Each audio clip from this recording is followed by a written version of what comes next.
A very good afternoon to all of you in the Kerala Digital University, the Vice Chancellor, Professor Gopinath, Professor Celia Shehnaz from the IEEE, my fellow speakers, the Academic Dean and members of the faculty, especially Dr. Sinu, who invited me over to speak to all of you, and boys and girls who are together to celebrate Women's Day.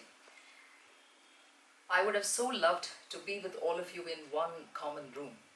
Unfortunately, I'm not able to join you live today afternoon. I hope you shall condone my absence. You would know that in government we are not masters of our own time. Then again, the loss is entirely mine because I have to speak blind without seeing your faces. Now, looking at the long line of speakers, I think we should get on to the business at hand quickly. My task is to deliver the inaugural address for your Women's Day celebrations today. Now, holding forth on women as a category is fraught with risks because as individuals we are all different and distinct. But yet the occasion being what it is, we have to focus on that common identity of gender. Now, before I get on to a brief discussion on your theme for the day, I think a little ode to the woman is due. After all, it's Women's Day. And a refreshingly emotional being, but yet the substance with maximum tensile strength known to man, maximum tenacity, one who can kick up a storm and yet is capable of holding infinite compassion, one who can get lost in simple algebra like I can, but if need be, can launch a missile with clinical precision and be techno-wizards like all of you.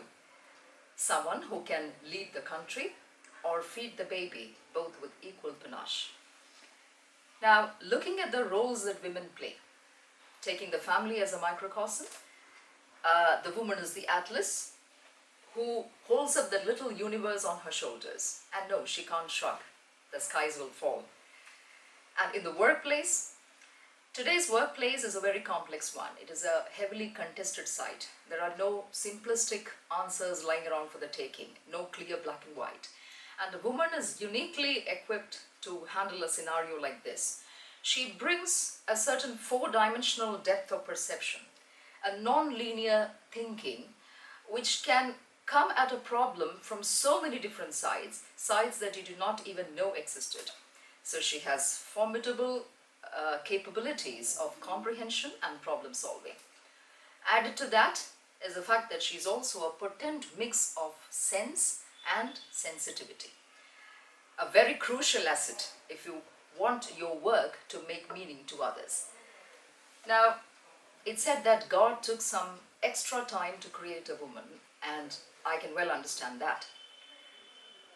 Now, having said all of that, women have lots on their plate in every age and in every society. You can diminish her person, silence her through law, through social taboos, coercion, or on the other side, you can idolize her, freeze her into stone as a deity in a temple, but in either case, the voice is non-existent. Demonize or deify, but deny agency. The woman in your family, you can praise her to the skies, while all the time loading her lap with burden enough to weigh her down to the ground. She just cannot take wings. Working woman, well, that lady is like a walking war zone. She carries a life conflict within her all the time. It's almost as though the heart is in a medieval torture machine being pulled in opposite directions. As the primary caregiver in the family, she wants to be there for her children all the time. And yet, she doesn't want to do anything less than full justice to her work. She doesn't want to be that woman who is the object of others' sympathy and derision. The end result? Some days you feel rewarded as a mother, some days as a professional, but more number of days you feel a total loser on all counts. So behind that bravely smiling face of a woman is many times a weary heart and a weary body. Your theme for the day, and I would say it's a very intelligently chosen one, is equality today for a sustainable tomorrow. Now, frankly, I must admit that I have no such gyan to share because I firmly believe that we, each of us, are a journey in progress, and we all find our own ways of negotiating our spaces. But couple of lessons that I have learned that I can share with you, and I have pegged them as at three levels: the personal, the familial, and the professional, individual, family, and workplace. And in each, I will share just one thought.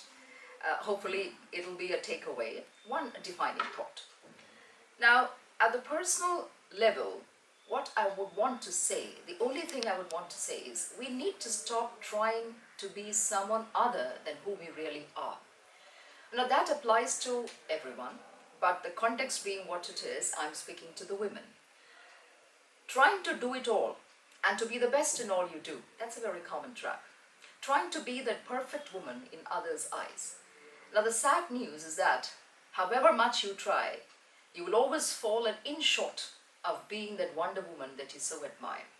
And praise God for that, because trying to be someone else, that is an insult to the Creator, the master designer who made us all, fashioned us all so differently and beautifully. Plus, it is a lot of needless heartburn too. What we need to do badly is to try and come to terms with ourself, our capabilities as well as lack of it, our minuses, our strengths, our passions, grudges, fetishes, our circumstances which are just nobody else's but ours. Touch and feel the limits of our conscience, who we are as a person. So this is what I would call the knowing stage. After the knowing has to come acceptance. Accept yourself, warts, moles and all. You are a package, yes. You are a mix of the good and the not so good. But then that just goes to show that you are human. That is what being human means. If I were to draw on a biblical analogy, we are all dusted with greatness because we carry the breath of God in us. But after all, we are made of clay, all of us. So acceptance is key. But then don't stop with that either. To stop there would mean smugness. Beyond that is the third stage of pushing. Push forwards. Push towards the limits. Limits not set by the world for you, but the limits of your own conscience. Work towards being the best that you know you can be. Work to do the best that you can do. And you know what? Your best will sometimes be less, but most often it will be more, so much more than what the world ever thought you could. Now, second, let's take a closer look at the family space. Within the family, there is a silent assumption operating, which is that whatever a woman does at work is over and above her primary householding duties. It is like a creamy layer on toast. Welcome, yes. Sweet, yes. But can be done away with if it doesn't suit the family's taste. So years of hard work, competitive examination, and passion maybe that went into the pursuit of a career is written off in the balance sheet of marriage as duly compensated, paid off. Now personally, I think most of us are not averse to cooking, either for our own survival or to give a friend, or cleaning a room, or dusting out books, bringing in the grocery, stitching up the odd torn cloth, caring for our children. No, the problem seems to come when these are listed out as gendered duties and come as an entitlement of the other partner in the marriage. So then these routine and repetitive tasks, they weigh down just the woman, and the domestic becomes drudgery. The very same functions would be enabling and even enjoyable to some extent when both partners in the relationship choose to share it fairly and equitably. When there is a fluid interchange of tasks without that value addition of expectation and entitlement. Whoever has time to spare that day brought in the grocery.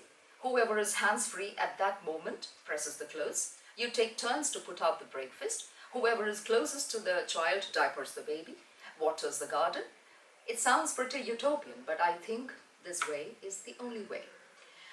If we are able to restructure our family space in this way, then marriage becomes a working partnership and family a sustainable institution. It becomes a mutual fund which invests in both partners equally and enables both partners to build and to grow. Now, while I'm on the subject of family, I quickly need to add one more point, I'm sorry, which is that there is a crucial correction in perspective required in our families.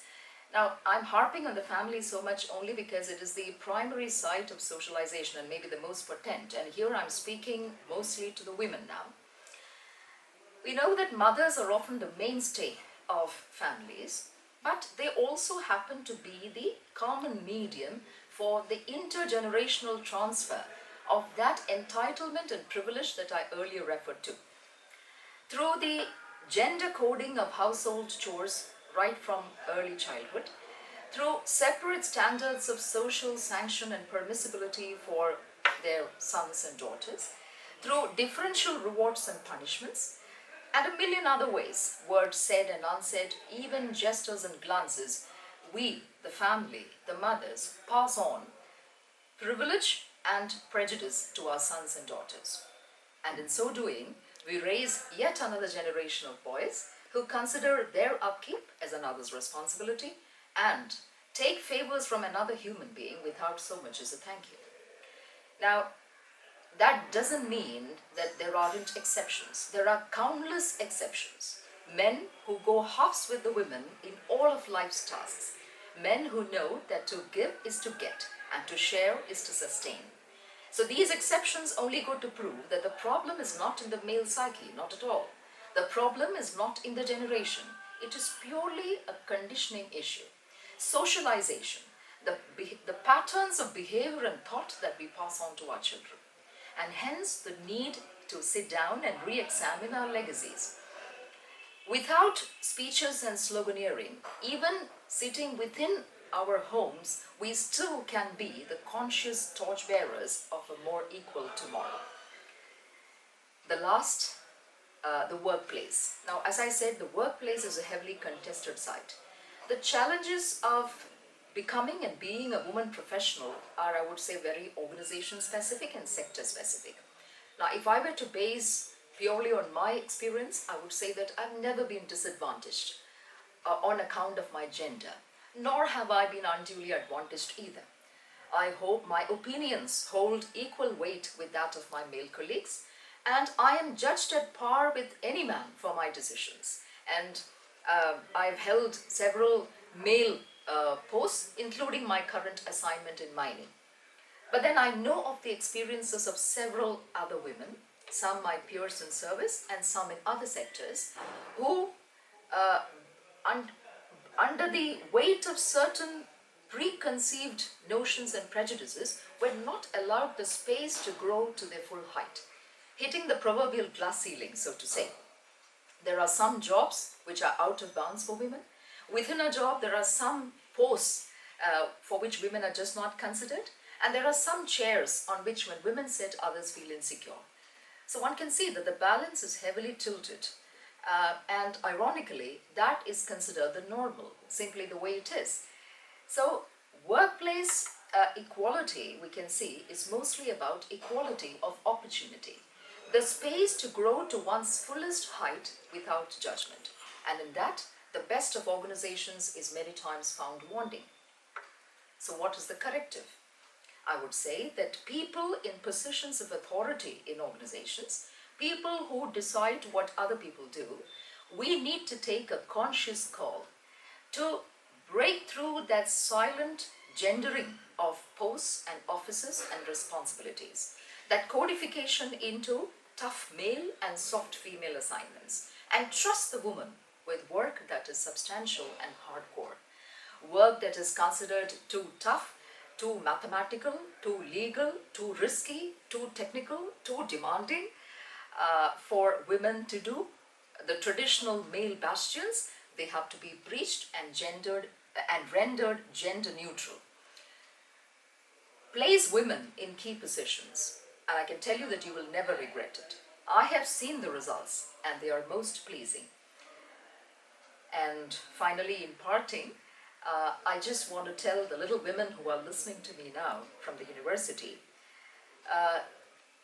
never let anyone tell you that you do not matter, that your voice doesn't matter. After all, you are a woman. That's a lie.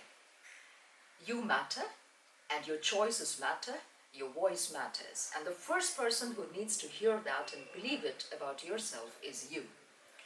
Because every meaningful change starts with the I.